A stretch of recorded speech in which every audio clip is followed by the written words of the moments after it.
Hi, everybody. Mitch Tanenbaum here. Thanks for joining me today. Today, I'm going to talk about the latest incarnation of CMMC, the Defense Department's no longer new cybersecurity program. You may remember that they released the announcement of this program back in November of 2020 amid a lot of fanfare that they're really going to tighten up security. And I think that's their plan. Then they will do that. The challenge is, how do you go off and implement a security program for an organization that has 300,000 vendors plus, probably a lot more, and 3 million plus employees? It's a challenge. So late last year, late 2021, they came out with CMMC 2.0 after people said that CMMC was too hard to implement and too expensive, both of which were true. And that was their attempt to go off and lighten the load on the industry. I think the strategy of doing things a little bit at a time is probably better for an organization as big as DoD, but the challenge is DoD doesn't do change very well. And so they were trying to do this in one fell sweep, and I think that's kind of where they went south. So CMMC 2.0, the idea was they simplified the 5 levels of certification down to 3. They said the lowest level, which is really kind of general business, you could self-certify. And then the biggie that nobody could really understand was that they were going to take the middle level, level 2, which was the level where people who had controlled unclassified information, the stuff that we didn't want to give to foreign powers, had to be, and they were going to go bifurcate it. They use this big word. They were going to bifurcate it and say, part of the folks who were in level 2 were not going to need a third-party certification. They could self-certify, and part of the people in level 2 could would require a certification. And everybody kind of scratched their heads with that and said, well, how do you implement that? Now in February, so that was November. Now in February, they came back and said, remember bifurcation, that big word? Well, we were just kidding. We're really not going to do that. If you're level 2, you're going to need a third-party certification. So we shall see where that goes.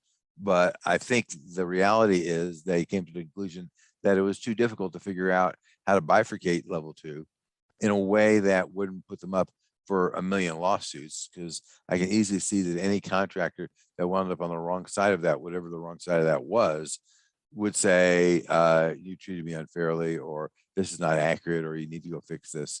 And I think they realize that. So now instead of some 40 or 80,000 contractors not needing to buy a third-party certification, which is ludicrously expensive under today's rules, and that's really where they need to fix it. They need to simplify that certification process dramatically so that it doesn't cost a fortune to get certified. I don't know if they're going to do that. We'll see.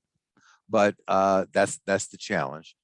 They also said at the time they released CMMC 2.0, that was going to be 9 to 18 months in rulemaking, which is a long time in human being time, but in DoD years, 9 to 18 months is like super quick. This week they came back in a town hall that they released and said, figure 2 years, not 9 to 18 months. Whether it's going to be 9 to 18 months or 2 years, I don't know. I don't have a crystal ball. So we shall see. But I think they're trying to tell people, hang on, this is not going to be quick. So what does that mean if you're a defense contractor? Well, if you go look at CMMC 2.0, you got to remember that the vast majority, the overwhelming majority of CMMC 2.0 is just NIST 800-171. And that's what you've been certifying for the last 4 years, that you are actually already fully compliant with. That's the 7012 DFARS requirement.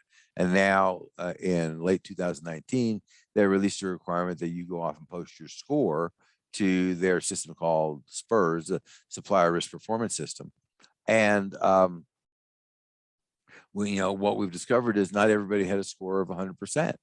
Gee, that was a surprise. Not, but at least they're being honest about it now. So as you as a contractor, you need to focus on 800-171, because at some point in time, I predict, and I don't have any inside knowledge, I can say this, that they're going to come back and say there is a minimum score. The score ranges from 110 to minus 213 roughly. And so, that's between 0% and 100%. And, they could easily come back and say, if you don't have a score of at least a positive score or a score of 50 or a score of, they could say whatever they want, right? Because you've been certifying for the last 4 years that your score is 110 or 100%, which is a score of 110. So they could come back at any point in time and say you need to be 100%.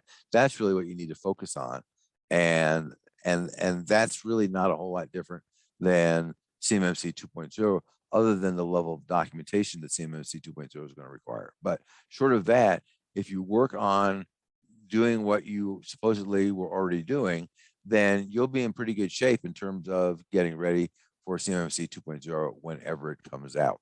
So that's what we recommend to our clients. And of course, if you have questions, please reach out to us. We'd be happy to talk to you. And besides that, thanks for listening. Talk to you next time.